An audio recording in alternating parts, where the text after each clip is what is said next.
The story begins in the province of Ako in ancient feudal Japan, where a group of samurai discover a mysterious boy named Kai. No one knows where he came from, and some suspect he might be a demon who could bring misfortune to the land.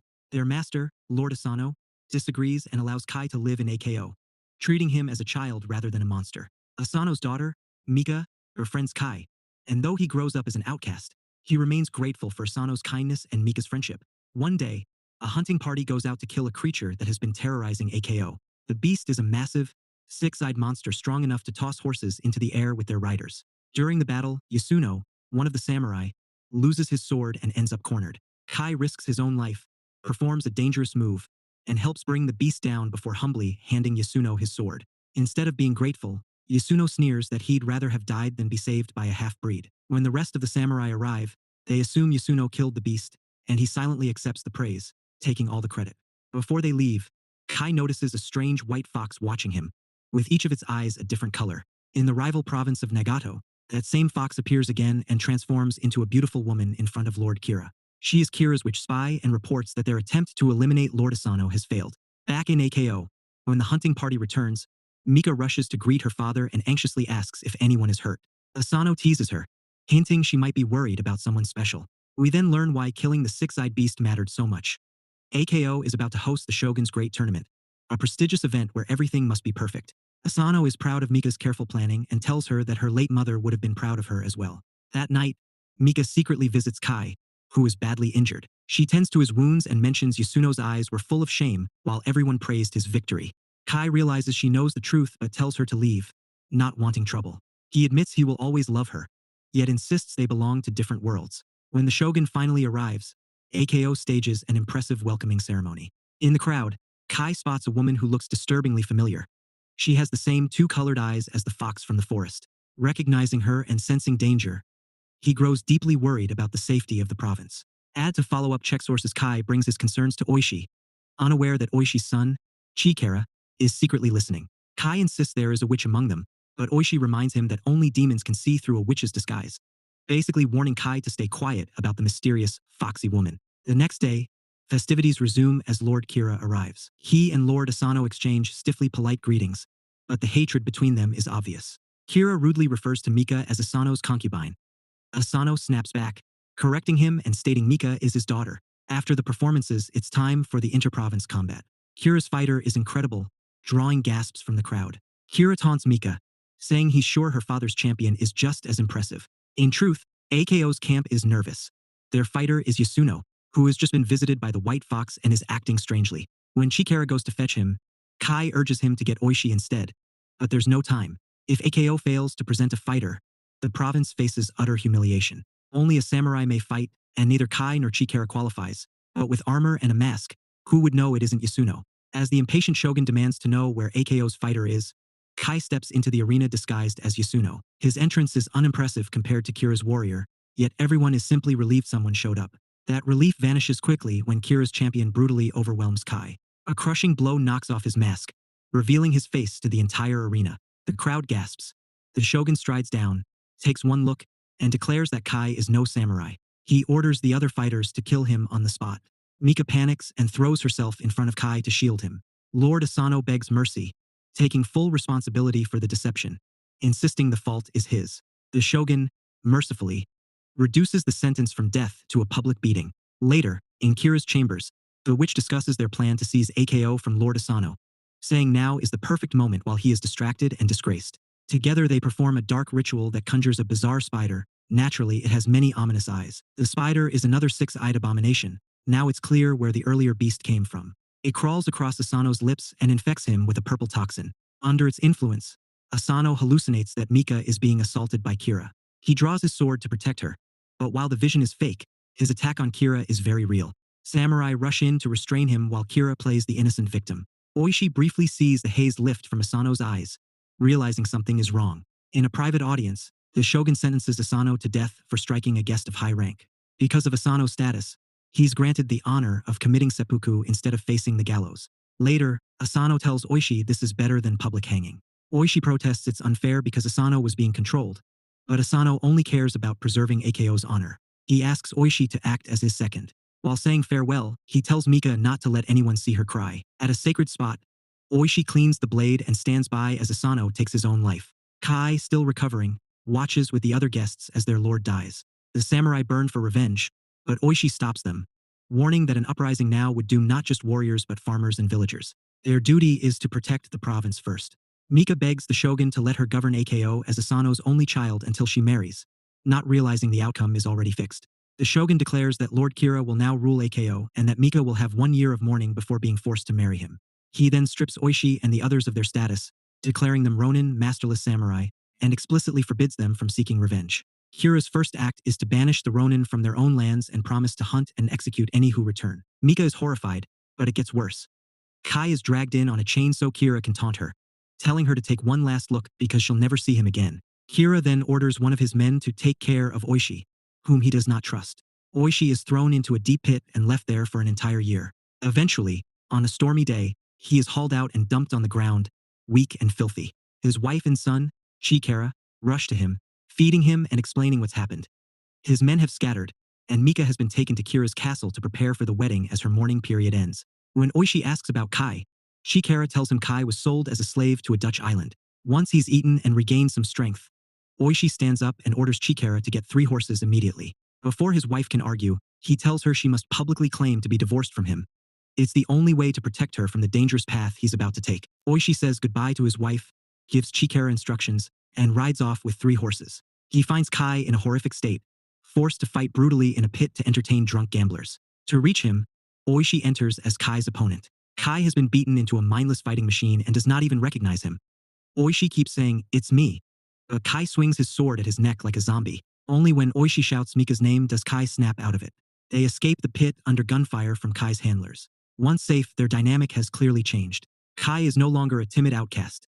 He's sharp, angry, and blunt. Oishi, humbled by a year in the pit and his failure to heed Kai's warnings about witchcraft, admits he should have listened and now speaks to Kai with genuine respect, asking for his help. Outside Kira's castle, a messenger arrives with news.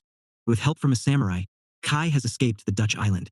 Kira orders the witch to find Oishi and eliminate him. Meanwhile, Oishi and Kai reach a lakeside where Chikara is waiting. He has already gathered Oishi's remaining men. Oishi explains his plan. They will defy the shogun's command and send Lord Kira to hell. Joining him means a near certain death. The men cheer and agree. Because Kira's castle is heavily guarded, they must learn when he will travel to the shrine and also acquire more men and swords. Oishi assigns these missions. One Ronin resents Kai's presence and tries to attack him, saying he's not a samurai. Oishi stops him, reminding everyone that none of them are samurai anymore. Oishi and Kai head to Yutsu, the sword maker's village, now eerily deserted. When some soldiers appear, Oishi pretends they are farmers wanting to buy tools. The soldier inspects Kai's hands and says they're not a farmer's. Kai senses the danger and, knowing Mika's life is at stake, attacks first. He dispatches the soldiers so quickly that the others are left half impressed, half unsettled. They gather swords from the bodies and realize Kira has conquered the whole region. They won't find enough weapons this way. Kai then reveals his secret. They can get weapons in the Tengu forest, where he was raised among demons. He once swore never to use the magic they taught him, but now it may be their only hope. Oishi dislikes talk of demons, yet he's focused on the mission and listens. Elsewhere, one of the Ronin, Isegai, is digging for information about Kira's next shrine visit, but gets distracted by a striking woman with unusual eyes. Someone clearly running her own kind of investigation. Oishi's men cautiously enter the forest behind Kai. When they hear eerie noises, Kai calmly says it's just ghosts, which does nothing to reassure them. He and Oishi proceed into a dark cave while the others wait outside. Kai warns that too many people intruding will anger the demons. He also tells Oishi never to draw his sword inside, no matter what happens. Left alone, the Ronin immediately start doubting Kai and arguing over how long to wait before going after them into the very cave they were told to avoid. Inside, Kai moves into an inner chamber alone, where he's joined by a strange, otherworldly being. They talk about the outside world's cruelty toward anyone different, especially Kai, branded a half-breed, and rejected everywhere except in this place. In the outer chamber, Oishi discovers all his men have disobeyed and followed them in. Suddenly, Yasuno pointlessly draws his sword, triggering an intense illusionary battle. A voice in Oishi's head keeps urging him to draw his own blade to save them, but he resists, desperately trying to help without breaking Kai's rule as his men appear to fall one by one. Meanwhile, Kai and the demon face a sword balanced upright between them. The demon says Kai may have it only if he can reach it in time. They launch toward each other, but Kai is faster, proving he hasn't forgotten his training. The demon is pleased with his old pupil. Instantly, the outer chamber dissolves into dust, Oishi's men had never actually entered the cave. The entire massacre was an illusion to test Oishi's resolve. When Kai returns, real swords now lie ready for them. They've gained their weapons without losing a single man. The Ronin regroup on the outskirts of AKO, where Isegai reports that Lord Kira will leave the castle that night. Oishi fails to notice the strange fogginess in Isegai's eyes. Chikara asks to join the attack, but his father refuses and leaves him with an older man. Night falls. The Ronin creep toward a supposed shrine, where a long-haired figure kneels in worship. As Oishi approaches, the figure turns. It's the witch. With a single gesture, she engulfs the surroundings in flames, while hidden soldiers unleash a volley of arrows. Several Ronin are killed and many badly wounded in the ambush. Back in Kira's castle, the witch presents him with a sword that once belonged to Oishi, then cruelly taunts Mika about the fate of her friends. As she leaves, she forgets her blade beside Mika's bed, an intentional hint that gives Mika dangerous ideas. At the Ronin camp, the witch's ambush has taken its toll. Many are wounded, but most survived. Oishi blames himself for hesitating. He believes he should have struck back immediately, even if it meant dying with honor. Kai tells him they can still finish what they began.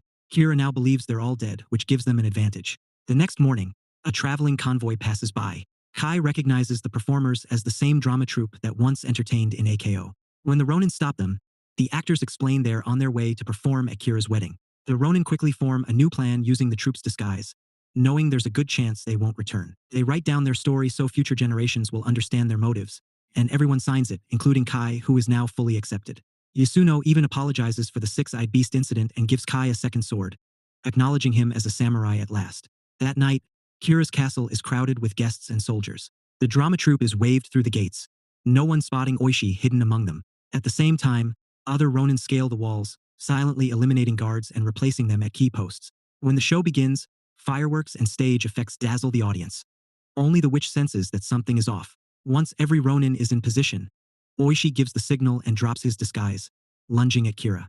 Battles erupt all over the castle as guards scramble to shield their lord and his bride. The witch transforms into silken ribbons and flies away. In the confusion, Mika uses the knife hidden in her wedding dress to free herself. The courtyard becomes a full battlefield, and the Ronin fight with everything they have. Kai finally reunites with Mika, as he declares that nothing can keep them apart.